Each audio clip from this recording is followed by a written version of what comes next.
프랜차이즈 분쟁의 꽃과도 같은 분쟁 유형으로 꼽는 게 허위 또는 과장의 예상 매출액 관련 정보 제공, 그것으로 인한 손해배상 청구 소송이었거든요. 그래서 오늘은 가맹본부로부터 허위 예상 매출액 정보를 제공받아서 수익이 안 나와서 손해가 있었다. 그래서 손해배상 청구를 하고 싶은데 얼마 받을 수 있을까? 이 규정이 가맹사업법에 들어온 지가 한 10여 년 정도 됐을 거예요. 그런데 처음에 이 허위 예상 매출액을 제공했다면은 가맹점주는 가맹본사한테 손해배상을 할 수 있는데 3배까지 할 수 있다. 라는 이제 규정이 가맹사업법에 들어오면서 굉장히 센세이셔널했어요. 가맹본사들은 우리 다 망하는 거 아니냐. 이런 규정이 가맹사업법에 들어가면 안 된다. 그러면서 여러 번 정부한테 이런 규정을 넣으면 프랜차이즈 산업이 다 고사한다. 이렇게 항의도 하고 했거든요. 가맹점주들이 제일 궁금한 거는 사실은 내가 이 자리에서 영업을 하면 매출 얼마 나오나요? 옛날에는 그냥 거리낌 없이 얘기했거든요.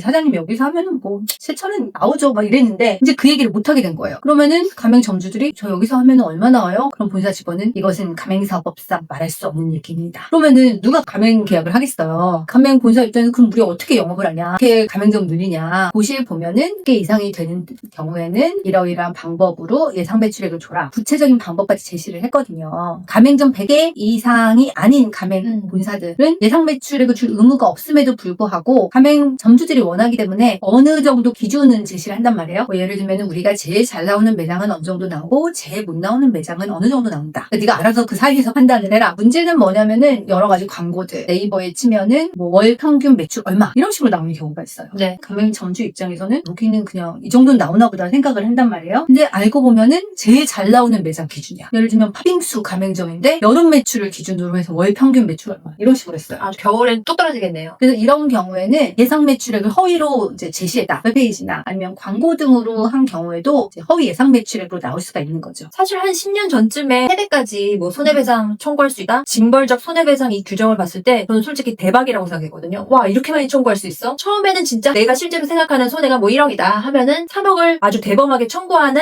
변호사님들도 계시더라고요. 근데 이제 거기서 부딪힌 벽이 법원은 손해의 공평한 분담이라는 그 원리 안에서 작동을 한다는 거, 법원의 판단을 받아보면 많이 가백되지 않도록 굉장히 노력해야 되는 그런 경우를 많이 봤는데 3배까지 받을 수 있어라고 아무리 법에 있다 한들 판사님이 그렇게 판단을 안 해주시면 소용없는 거잖아요. 일단 첫 번째는 가맹점주 입장에서는 투자 비용이나 마찬가지라고 할 수 있는 개설 비용. 개설 비용이라고 하면 또 여러 가지 초반에 들어가는 비용이 많은데 가맹비, 교육비 이런 것들은 어떨까요? 모두 손해에 포함이 됩니다. 법에는 3배라고 돼 있는데 실질적으로는 법원이 오히려 감액을 해요. 가맹 점주 너도 잘 알아보고 했어야지. 또 왜 가맹 본사 말만 듣고 덜컥 가기를 해. 그 50%를 보통 감액하는 경우가 굉장히 많아요. 저는 그게 일리가 있다고 생각해요. 가맹본부가 좀 우위에 있다고는 해도 가맹점주가 뭐 미성년자나 한정치산자도 아니잖아요. 동등한 계약의 당사자 입장에서는 가맹점주 역시 내 생계가 걸린 사업이라고 한다면 이게 될까 안 될까 보호장치도 좀 생각해보고 계약서도 충분히 검토해보고 해야 되는데 가맹본부에서 이야기하는 예상 매출, 예상 순수익 이거에 대한 얘기를 듣는 순간 뭐 가맹본부는 당연히 가맹점을 유치해야 되니까 좀 장밋빛 낙관적인 이야기를 할 수 있는데 근데 그런 이야기를 일단 들으면 굉장히 마음이 혹하면서 빨리 하고 싶으신가 봐요, 계약을. 일정 부분 가맹점주에게 책임을 인정해서 과실상계처럼 책임을 제한하는 거는 일리가 있다고 생각이 들어요. 이렇게 목이 좋은 곳에 하는 권리금이 있을 수 있어요. 내가 커피집을 새로 문을 열어. 그런데 기존에 뭐 여기 커피집이 있었어. 권리금 8,000원 주고 나를 인수를 했어. 임대차 보증금하고는 다른 개념이거든요. 그럼 이 권리금은 당연히 포함이 됩니다. 다만 임대차 보증금은 어차피 우리가 반환받을 거잖아요. 그래서 임대차 보증금은 포함이 안 돼요. 근데 뭐 이런 말씀 하시는 경우도 있어. 아니, 내가 마이너스를 임대료를 못 내서 임대차 보증금이 깎였어.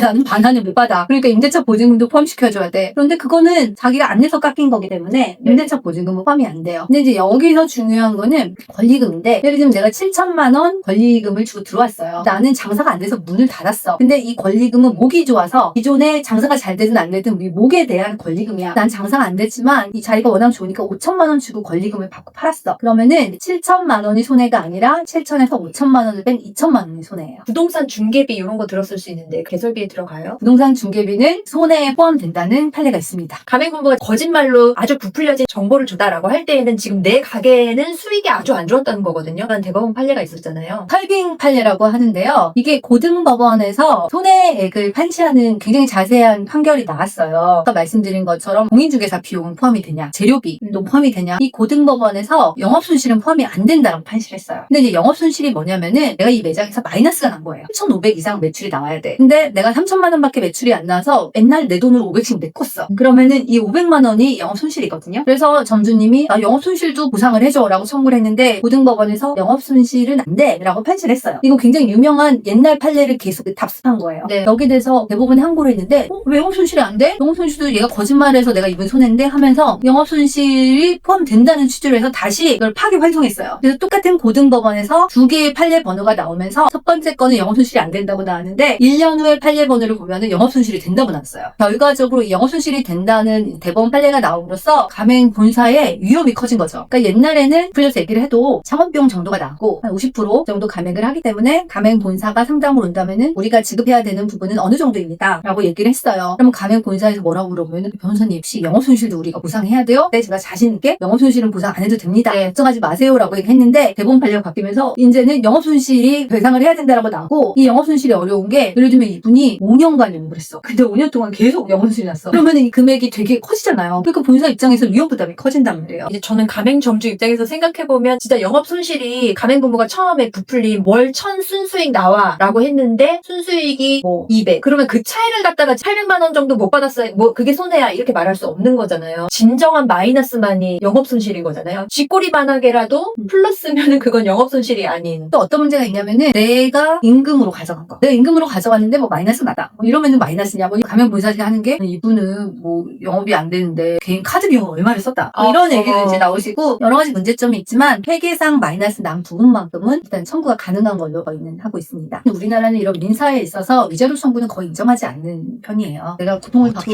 몇 년간 정말 힘들게 했고 병도 나고 정말 우울증도 열심히 걸려다 살았는데. 이러시는 분들은 있는데 정신적인 고통을 금전으로 청구하는 것은 좀 어렵다고 보여집니다. 대출 이자는 원칙은 안 되는데요. 만약에 가맹 본사가 내가 대출받은 걸 알고 있으면 가능할 수도 있어요. 뭐 예를 들면 가맹 본사가 대출을 주선했어. 가맹 본사한테 나는 1억 원밖에 없으니까 못해요. 저기 점주님 저희가 대출 2억 원 받게 해드릴게요. 적으로 대출을 주선해서 1년에 20% 이자율로 대출을 받겠다. 그러면은 그 부분은 충분히 청구 가능할 수도 있어요.